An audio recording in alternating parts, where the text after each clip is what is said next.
నమస్తే, welcome to Leo. మనతో ఉన్నారు తెలుగుదేశం పార్టీ అధికార ప్రతినిధి అప్సన్ రాజ్ గారు. సార్ నమస్తే.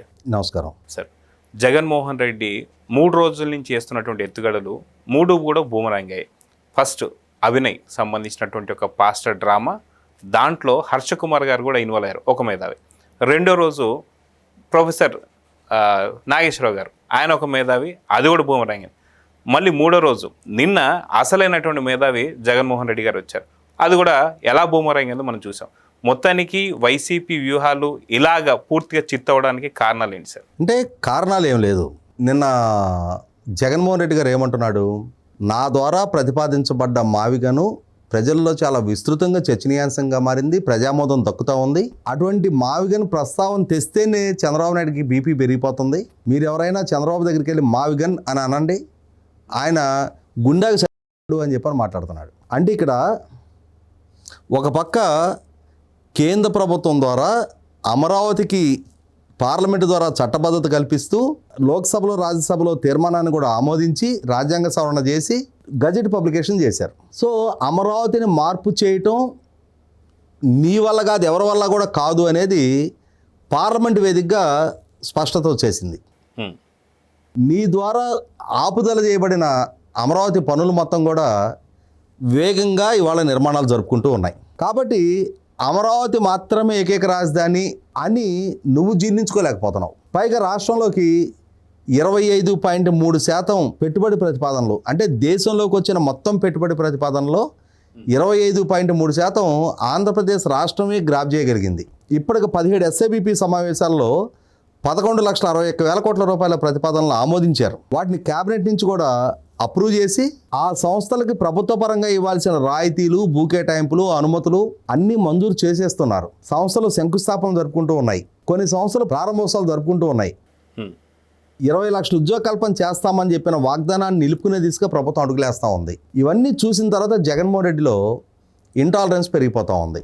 అరే 2014-19 మధ్య నాడు కూడా చంద్రబాబు నాయుడు గారు ఇవాళ అభివృద్ధి చేస్తే నేను ఆ టెన్యూర్ను ఒక విఫల ప్రయోగంగా చిత్రీకరించగలిగా కదా ప్రజల ముందు. ఒక ఫెయిల్యూర్ గవర్నెన్స్గా చంద్రబాబు నాయుడు గారిని ఒక ఫెయిల్యూర్ ప్రయోగంగా ప్రజల ముందు పోర్ట్రేట్ చేయగలిగా కదా నేను. ఇప్పుడు కూడా అటువంటి పిల్లి మొగ్గలు కుప్పిగంతులే వేద్దాం, ఇప్పుడు కూడా ఈ ప్రభుత్వాన్ని ఒక ఫెయిల్యూర్ ప్రయోగంగా ప్రజల ముందు పోర్ట్రేట్ చేద్దాం అని చెప్పని ప్రయత్నం చేస్తూ ఉన్నాడు. దానికోసం ఆయన ఎంచుకుంటున్న మార్గం ఏంటి అంటే, ఇవాళ పారిశ్రామికవేత్తలు, పెట్టుబడిదారులు రాష్ట్రం వైపు రాకుండా ఉండాలి అని అంటే, ఇవాళ దేశంలోకి వచ్చిన పెట్టుబడి ప్రతిపాదనలో 1/4 ఆంధ్రప్రదేశ్ రాష్ట్రమే గ్రాప్ చేయగలుగుతుంది అని అంటే, సహజంగా పెట్టుబడిదారులు ఏం ఆలోచిస్తారు? ఒక దేశంలో మనం పెట్టుబడి పెట్టాలి అనుకుంటున్నప్పుడు ఏ గవర్నమెంట్స్ పొలిటికల్గా స్టేబుల్గా ఉంది, ఏ గవర్నమెంట్లో మెరుగైన పాలసీస్ ఉన్నాయి, ఏ రాష్ట్రంలో అక్కడ మెరుగైన లా అండ్ ఆర్డర్ సిచ్యుయేషన్ ఉంది. లా అండ్ ఆర్డర్ అనేది అన్నిటికంటే మెయిన్ కన్సర్న్. ఇవాళ సిరియా లాంటి ఐసిస్ ఉగ్రవాదంతో అతలాకుతలమవుతున్న దేశంలో వాళ్ళు ఎన్ని రాయితీలని నువ్వు అక్కడికి వెళ్ళి పెట్టుబడులు పెడతారు ఎవరైనా? పాకిస్తాను, ఆఫ్ఘనిస్తాను ఇట్లా ఏదో ఒక ఘర్షణతో నిత్యం అతలాకుతలమవుతున్న దేశాల్లో ఏ ఎఫ్డిఐ అయినా ఇవాళ వెళ్ళి ఆ దేశంలో పెట్టుబడి పెట్టడానికి సిద్ధపడతారా? ఇవాళ యుద్ధంతో సతమతమవుతున్న ఉక్రెయిన్ లాంటి దేశంలో ఒక పారిశ్రామికవేత్త వెళ్ళి తన సంస్థ అక్కడ నెలకొల్పాలని చెప్పని ఎవరైనా ప్రయత్నం చేస్తారా, ఆశిస్తారా? కానీ ఆంధ్రప్రదేశ్ రాష్ట్రం వైపు పారిశ్రామికవేత్తలు పరుగులు ఎత్తుతున్నారు అని అంటే ఇక్కడ లా అండ్ ఆర్డర్ సిచ్యుయేషన్ బాగుంది. దీన్ని ఎలా అయినా సరే డిటీరియేట్ చేయాలి అని అంటే మతం ఒక సెన్సిటివ్ ఇష్యూ, కులం ఒక సెన్సిటివ్ ఇష్యూ, ప్రాంతం ఒక సెన్సిటివ్ ఇష్యూ, ఇటువంటి వాటిని హైలైట్ చేయి. కులపరమైన ఘర్షణలు, మతపరమైన ఘర్షణలు, ప్రజలు ప్రశాంతంగా వాళ్ళ లైఫ్ వాళ్ళు లీడ్ చేస్తుంటే ఎట్లా? ఏదో ఒక చిచ్చు పెడదాం. ఏదో ఒక చిచ్చు పెట్టడం అనేది వీళ్ళ నాయనే నేర్పిల్లాడు వీళ్ళకి.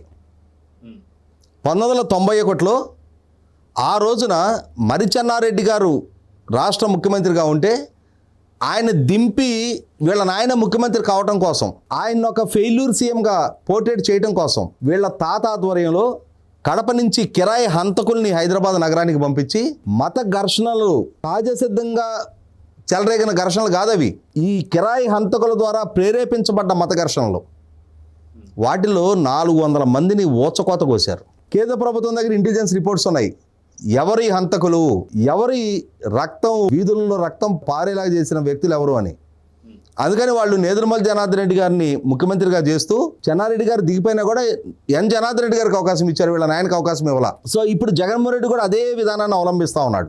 గత సంవత్సరం చూసాం మనం, ఫాస్టర్ ప్రవీణ్ పగడాల అతను రోడ్డు యాక్సిడెంట్లో పోలీసులు కంప్లీట్ అతని ఇంటి నుంచి బయలుదేరిన తర్వాత అతని యాక్సిడెంట్ జరిగే ప్లేస్ వరకు ప్రతి మొమెంట్ని ట్రాక్ చేస్తూనే ఉన్నారు.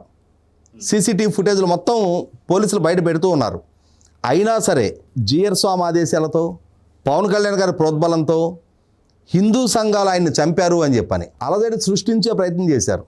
ఒక పక్క ప్రవీణ్ పగడాల కుటుంబ సభ్యులు వాళ్ళు రియలైజ్ అవుతున్నారు ఏం జరిగింది అని. కానీ ఈ జగన్మోహన్ రెడ్డి ద్వారా ప్రేరేపించబడ్డ కొంతమంది క్రైస్తవ సంఘాల మాటున రాష్ట్రంలో ఉద్రిక్తతలు పెంచడానికి ఎంతగా ప్రయత్నం చేసింది చూసాం.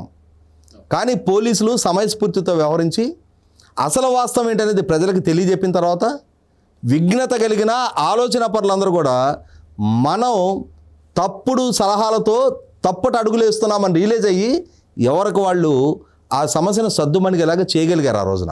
సేమ్ టు సేమ్ ఇప్పుడు కూడా ఎవడో అభినయ దర్శనాన్ని కడపకు సంబంధించినాడే వాడు కూడా వాడిని పంపించి వాడి చేత ఒక పార్టీ అని పెట్టించి భరోసా పార్టీ పెట్టచ్చు. కానీ సమాజంలో డ్రామాలతోటి నాటకీయతతోటి మామూలుగా మనం కొన్ని రోడ్డు మీద కొన్ని ఈ ఇన్స్టాగ్రామ్ రీల్స్ చిత్రీకరణ సందర్భంగా కొన్ని ప్రాక్టికల్ జోక్స్ వేస్తున్నాడని కొన్ని సంఘటనలు చూస్తుంటాం మనం. యువతల వ్యక్తి సీరియస్ అయిన తర్వాత సార్ మేము టీవీ కోసం చేస్తున్నాం సార్, అదిగో సార్ కెమెరా అని చెప్తుంటారు. సరే అవి కొన్ని నవ్వుకోవడానికి బాగుంటాయి. కానీ సమాజంలో హింస ప్రేరేపింపజేయాలి, ప్రశాంతంగా జీవిస్తున్న ప్రజల మధ్య సమూహాల మధ్య ఘర్షణలు పెరిగేలా చేయాలి అని చెప్పనే ఒక ఉన్మాదంతో, కుట్రతో, కుతంత్రాలతో, నేరపూరిత ఆలోచనలతో ఇటువంటి ఈ అభినయ దర్శన్ అనే వాడితోటి చేసిన ఒక ప్రయత్నం. పోలీసులు అక్కడ కూడా మరింత చాకచక్యంగా దాన్ని విచారించడంతో అసలు నేరపూరితంగా ఈ చర్యకు పాల్పడ్డది ఎవరు, ఇదంతా ఒక ఆర్కెస్ట్రేటెడ్ డ్రామా అని పోలీసులు దాన్ని నిర్ధారణ చేయడానికి ఎంత టైం పట్ల. దాంతో ఇందాక మీరు ప్రస్తావించిన హర్ష్ కుమార్, జీవి హర్ష్ కుమార్, ఆయన 2 సార్లు లోక్సభ సభ్యుడిగా పనిచేసిన ఆయన. పాస్టర్ ప్రవీణ్ పగడాల ఇష్యూలోనే ఆయన కొంచెం లోతుగా దాంట్లో ఇన్వాల్వ్ అయ్యి మద్దతు ప్రకటించి అక్కడ వాస్తవాల కళ్ళ ముందు నిర్ధారణ అవుతున్నా సరే దాని నుంచి బయటపడటానికి ఆయన అహం అడ్డొచ్చింది. అతను స్వతహాగా జరిగిన ప్రమాదంలో చనిపోయాడని రియలైజ్ అయ్యి కూడా దాన్ని అడ్మిట్ కావడానికి ఆయన అహం అడ్డొచ్చింది. ఇక్కడ కూడా ఆయనే చెప్తా ఉన్నాడు, నేను ఒకరోజు పట్టించుకోలేదు కానీ నా మీద ఒత్తిడి వచ్చింది అని చెప్పని. ఎవరు ఒత్తిడి చేసింది, ఎందుకు ఒత్తిడి చేశారు? ఈ ఒత్తిడి చేసిన వ్యక్తులు ఇవాళ అదంతా ఒక ఆర్కెస్ట్రేటెడ్ డ్రామా అని చెప్పని పోలీసు విచారణ నిర్ధారణ అయిన తర్వాత మరి ఆ ఒత్తిడి చేసిన వ్యక్తుల్ని హర్ష్ కుమార్ గారు ఏం చేయాలి? ఈ డ్రామా రక్తి కట్టించిన అభినయ దర్శన్ ఆయన విమర్శిస్తున్నాడు. కానీ మీ మీద ఈ ఎమోషనల్గా మిమ్మల్ని బ్లాక్మెయిల్ చేసిన వ్యక్తులు వాళ్ళని చెప్పు తీసి కొట్టాలిగా.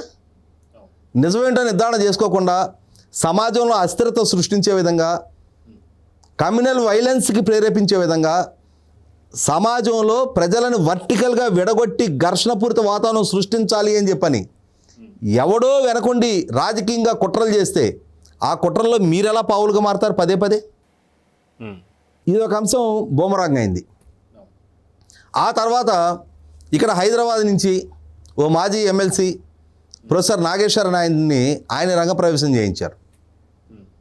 ఆయనతోటి అమిత్ షా గారి ప్రస్తావన, పవన్ కళ్యాణ్ గారి ప్రస్తావన, మనోహర్ గారి ప్రస్తావన ఇవన్నీ తీసుకొచ్చారు. పైగా ఆయన ద్వారా భారతీయ జనతా పార్టీ క్రెడిబిలిటీని నడి రోడ్లోకి తీసుకొచ్చారు.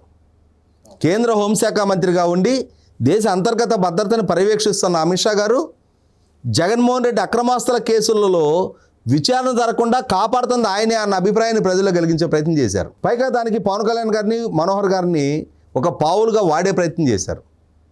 ఇష్యూ అది కూడా సీరియస్ అయ్యేటప్పటికీ ఇక్కడ న్యాయపరంగా ప్రొసీడ్ అవడానికి జనసేన పార్టీ సిద్ధపడతాం. ఈ విధంగా పవన్ కళ్యాణ్ గారిని, మనోహర్ గారిని వాళ్ళ వ్యక్తిత్వాన్ని పలచం చేసే ప్రయత్నం అతని ద్వారా జరగటంతో జనసేన శ్రేణులు కూడా కేసులు పెట్టడానికి సిద్ధపడ్డారు, కేసులు నమోదు చేశారు.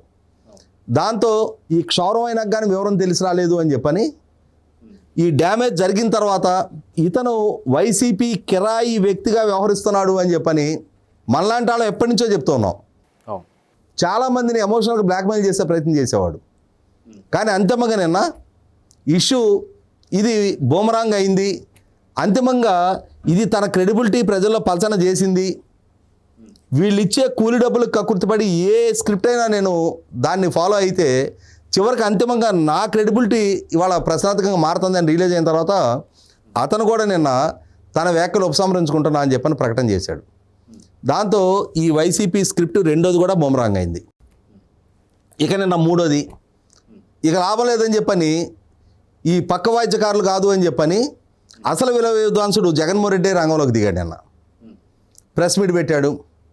నేను మంచోడిని, మా నాయన మంచోడు, మా తాత మంచోడు, మేము ఉదార స్వభావం కాబట్టే మా మీద దాడులు చేసినా మమ్మల్ని హత్యలు చేసిన వాళ్ళని కూడా మేము వదిలేసి ఊరుకున్నాం, క్షమాపేక్ష పెట్టాం అని చెప్పని, అంటే గాంధీ గారు చెప్పిన ఒక చెంప మీద కొడితే మాది రెండో చెంప చూపించే జాతి అని చెప్పని చెప్పుకునే ప్రయత్నం చేశాడు. మా కుటుంబం ఏంటి, మేమేంటి అని చెప్పని, త్యాగమూర్తులం అయ్యా మేము అని చెప్పే ప్రయత్నం చేశాడు. కానీ ఓ పక్క రెండో పక్క చంద్రబాబు నాయుడు గారిని మీది గొడ్డల పార్టీ, మా కుటుంబంలో జరిగే ప్రతి హత్యకి మీరే బాధ్యులు, మరి ఆ మరణాలు సంభవించిన రోజు నువ్వు ఏ విధంగా వ్యవహరించావు, నువ్వే స్టాండ్ తీసుకున్నావు, మీ నాయన ముఖ్యమంత్రిగా ఉన్న రోజు, నువ్వు ముఖ్యమంత్రిగా ఉన్న రోజు మరి చంద్రబాబు నాయుడు గారి ప్రమేయాన్ని నిర్ధారించే విచారణలు ఎందుకు జరపలేదు? ఇవి ఆ ఇంటర్వ్యూ ముగిసిన క్షణం నుంచి, ఆ ఇంటర్వ్యూ నడుస్తున్న క్షణం నుంచి ప్రజల మనసులో తొలిచిన ప్రశ్నలు. ఇదే క్రమంలో వీళ్ళ తాత మరణం గురించి ఎప్పుడైతే ప్రస్తావన చేశాడో అసలు వీళ్ళ తాత ఏంటి, వీళ్ళ కుటుంబ నేపథ్యం ఏంటి, వీళ్ళ రక్తపు చరిత్ర ఏంటి, ఇవన్నీ కూడా ప్రజల్లో చర్చనీయాంశంగా మారినాయి.